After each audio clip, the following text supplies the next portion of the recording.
नहमदहु सल्ली अला रसूलिल करीम अम्मा बाद फ़ऊज़ु बिल्लाहि मिनश शैतानिर रजीम बिस्मिल्लाहिर रहमानिर रहीम या अय्युहल्लज़ीना आमनु तक़ुल्लाह हक़्क़ तुक़ातिहि वला तमूतुन्ना इल्ला व अंतुम मुस्लिमून सदक़ल्लाहुल अज़ीम रब्बि इश्रह ली सदरी व यस्सिर ली अम्री वहलुल उक़्दतम मिन लिसानी यफ़क़हू क़ौली रब्बि ज़िद्नी इल्मा।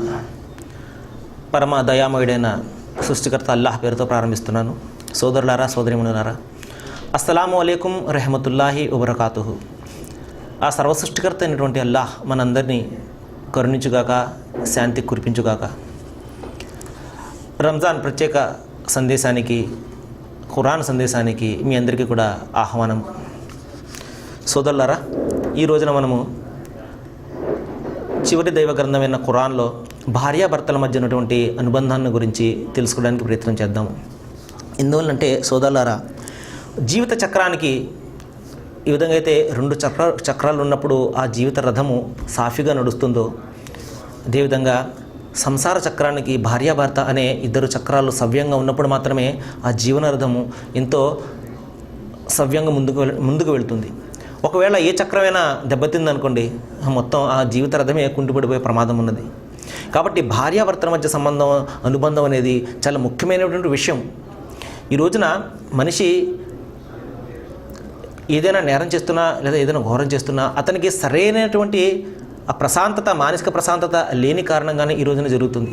ఒకవేళ అతను తన గృహంలో తన భార్య ద్వారా అతను మానసిక ప్రశాంతతను పొందినట్లయితే తప్పనిసరిగా అతడు సమాజంలో ఒక మంచి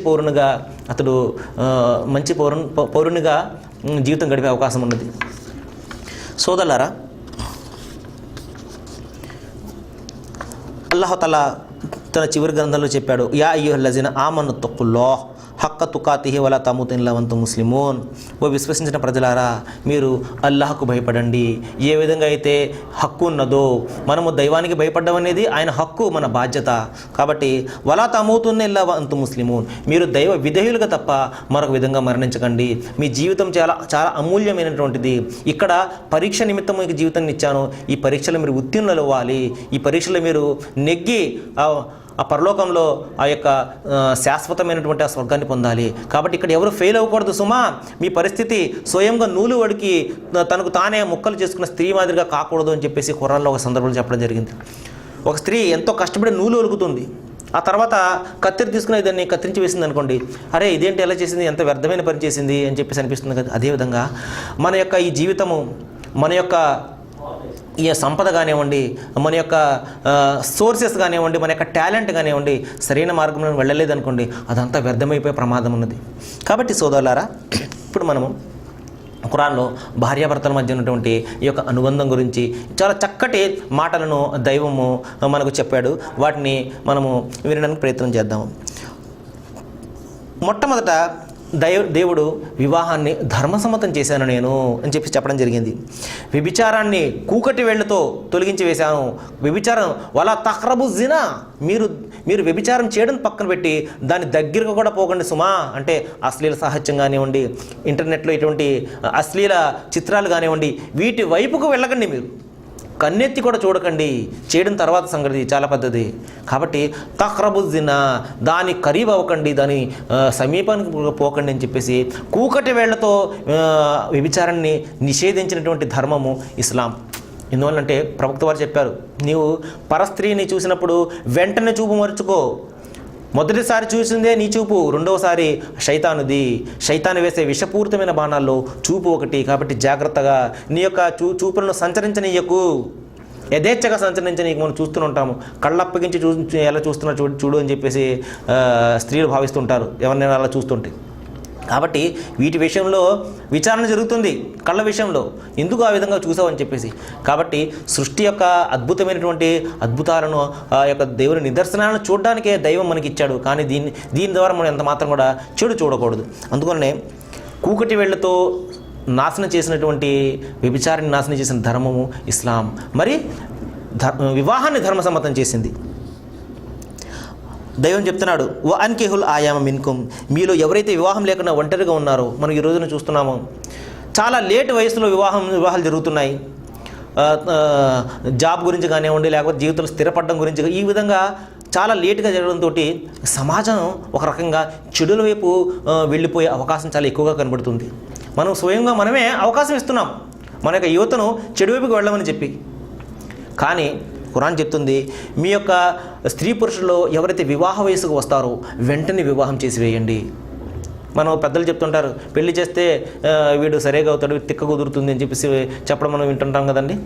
కాబట్టి అయితే ఆ పెళ్ళి ఏదో సరైన వయసుకు చేసినప్పుడు అతడు చెడు మార్గం వైపు వెళ్లకుండా ఉండడం కోసం చాలా బాగా ఉపయోగపడుతుంది, అతడు రక్షింపబడతాడు దాని గురించి.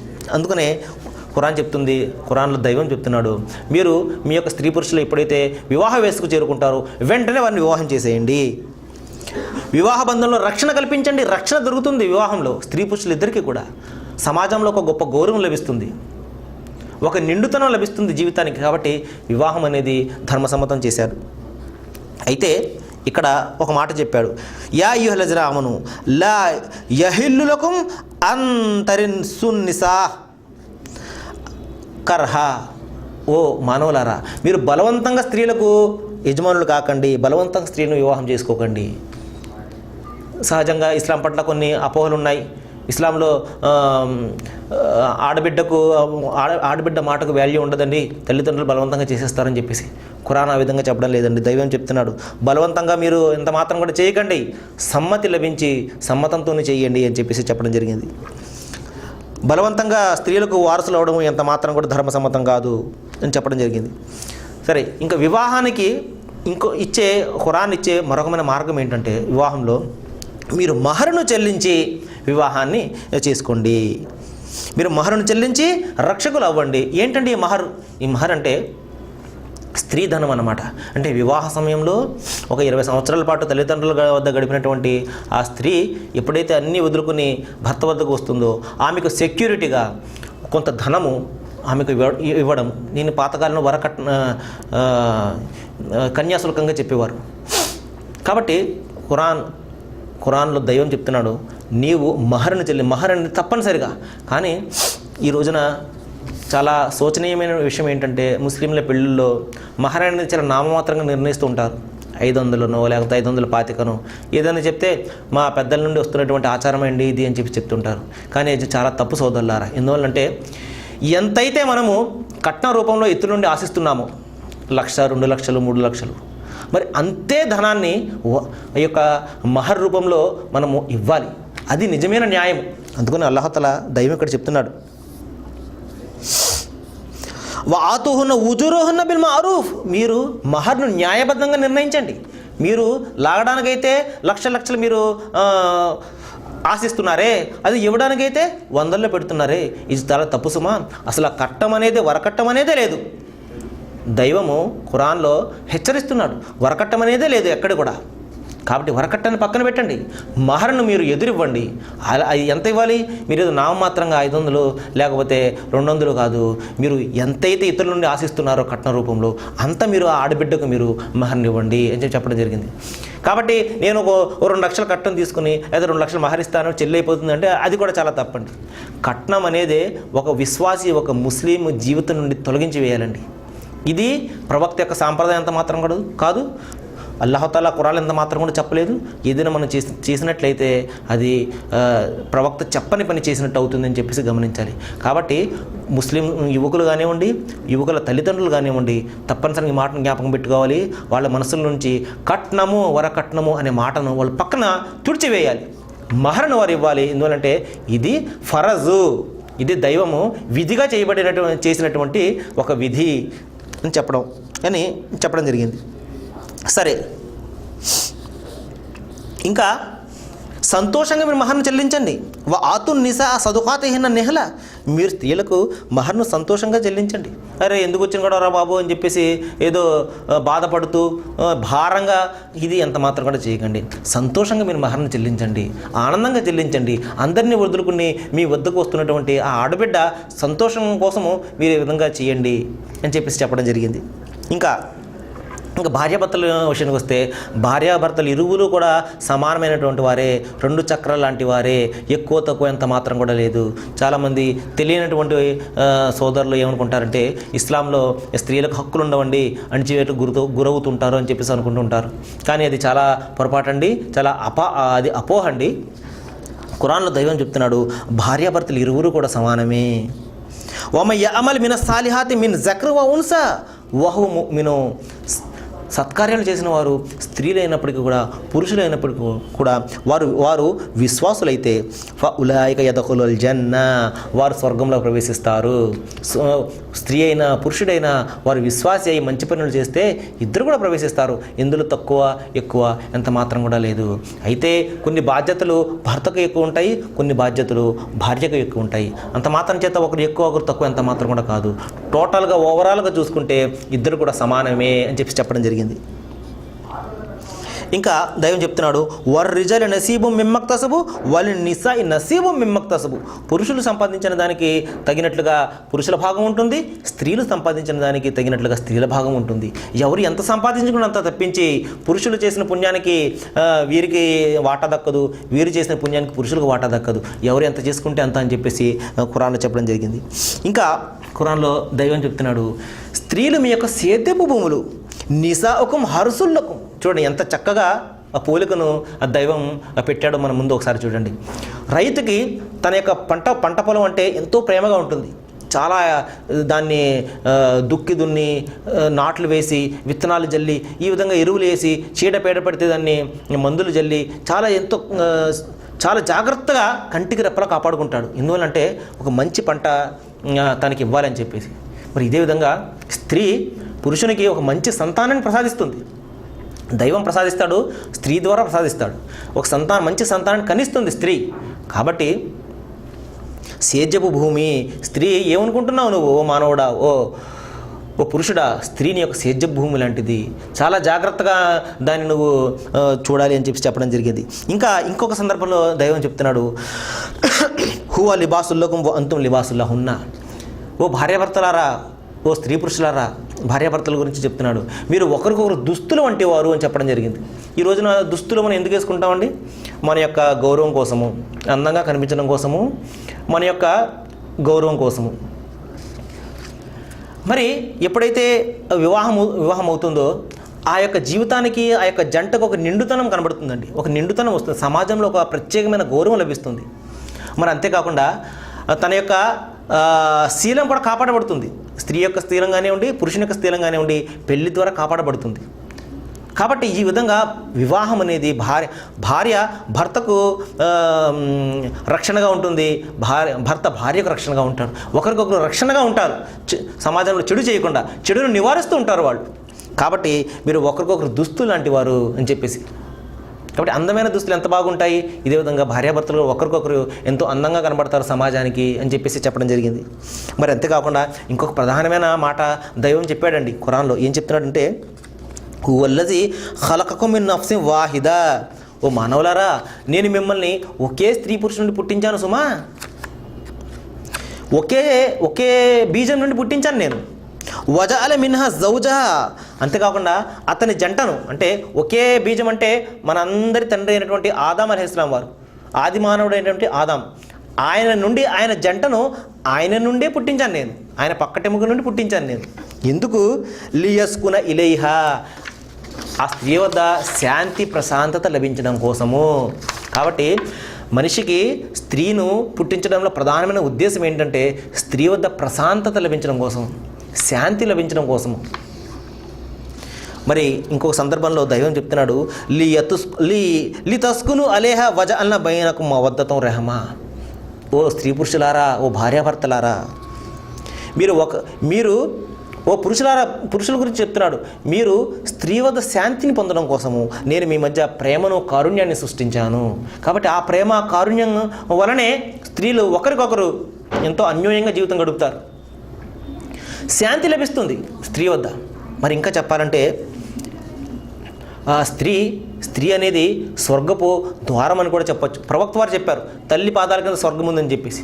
అదేవిధంగా స్త్రీని పురుషుణ్ణి చెడు వైపునకు, వ్యభిచారం వైపునకు వెళ్లకుండా అతన్ని రక్షిస్తుంది. కాబట్టి ఈ యొక్క స్త్రీని స్వర్గపు ద్వారంగా కూడా మనము భావించవచ్చు.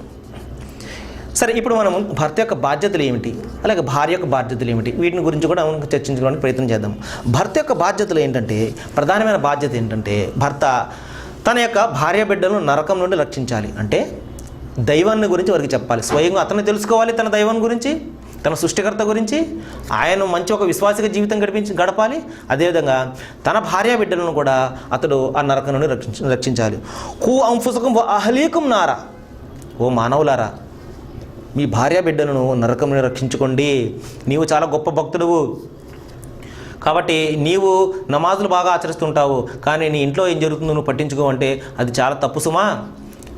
ఏ విధంగా అయితే నువ్వు నరకం నుండి రక్షింపబడాలని కోరుతున్నావో, నీ భార్య బిడ్డల బాధ్యత కూడా నీ మీద ఉంది, జాగ్రత్త అని చెప్పడం జరిగింది. కాబట్టి ఈ విధంగా తన భార్య బిడ్డలకు అతడు ట్రైనింగ్ ఇవ్వాలి, తన భార్య బిడ్డలకు అతను చెప్పాలి, బోధించాలి. తెలియనప్పుడు ఈ విధంగా ఒకరినొకరు బోధించుకుంటూ ఒక మంచి జీవితాన్ని, ఒక విశ్వాసమైన జీవితాన్ని వారు గడిపినప్పుడు తద్వారా మంచి పిల్లలు కూడా సమాజానికి ఉద్భవిస్తారు. ఈ రోజున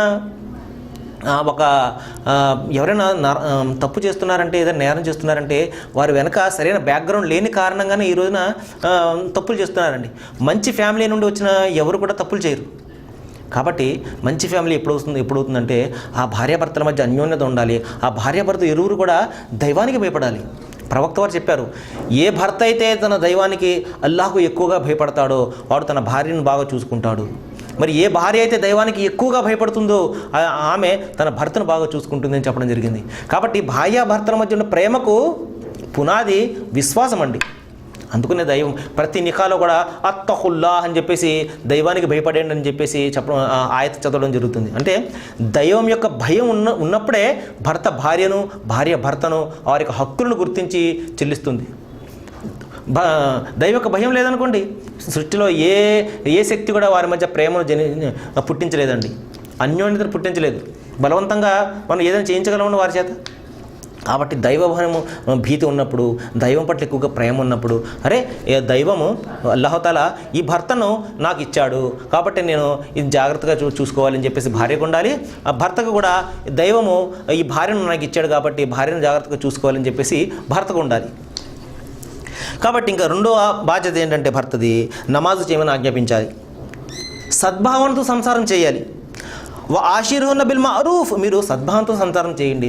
ఆమెలో ఏదైనా చిన్న పొరపాటు ఏదైనా ఉందనుకోండి, దాని వలన అది మీకు నచ్చకపోవచ్చు, కానీ దైవం అందులో మీకు మంచి చేయొచ్చు. ఉదాహరణకి భార్య ఉప్పు ఎక్కువ వేస్తుందండి కూరలో, తద్వారా మీకు మంచి జరగచ్చు, బీపీ రాకుండా మీకు ఆగచ్చు. ఉప్పు తక్కువ వేస్తుందండి, బీపీ వలన మీకు కంట్రోల్ అవ్వచ్చు. ఈ విధంగా ఏదైనా ఒక విషయం ఆమెలో నచ్చకపోతే మీరు దాన్ని పట్టించుకోకండి, మీరు ఆమెలోని మంచి గుణాల గురించి మీరు ఆలోచించండి అని చెప్పడం జరిగింది. మరి అంతేకాకుండా అంతా అహ్రబు తక్కువ, మీరు ఒకరినొకరు మీరు ఇచ్చి పుచ్చుకుని జీవితం గడపండి, ఇది దైవభక్తికి సమానం సుమా అని చెప్పడం జరిగింది. కాబట్టి ప్రవక్త వారు చెప్పారు, మీరు స్త్రీల పట్ల మంచి ప్రవర్తన కలిగి ఉండండి, స్పష్టమైన అవిధేయతకు పాల్పడితే తప్ప కఠినంగా వ్యవహరించకండి.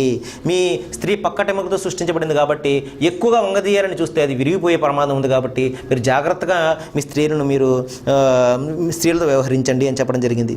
తమ భార్యల పట్ల అధికంగా మంచిగా మెలిగేవారే మీరు ఉత్తమమైన మానవుడు అని చెప్పడం జరిగింది. మరి ఈ విధంగా భార్య బాధ్యతలు కొన్ని ఉన్నాయి సోదరులారా. ఆదర్శమైన భార్య ఎవరంటే ఖురాన్లో చెప్పడం జరిగింది, సుగుణవంతులైన స్త్రీలు విధేయత కలిగి ఉంటారు, పురుషులు లేనప్పుడు అల్లా రక్షణలో వారి హక్కులను కాపాడుతుంటారని చెప్పడం జరిగింది. మరి ప్రవక్త వారు చాలా హదీసులు చెప్పారు, ఒక 2 హదీసులు చెప్పి నేను ముగించడానికి ప్రయత్నం చేస్తాను. మరి ఏ స్త్రీ అయితే 5 పూట్ల నమాజు ఆచరించి తన శీలాన్ని కాపాడుకుని తన భర్తకు విధేయురాలుగా ఉంటే ఆమె తాను కోరిన ద్వారం ద్వారా స్వర్గానికి స్వర్గంలో ప్రవేశిస్తుందని చెప్పడం జరిగింది.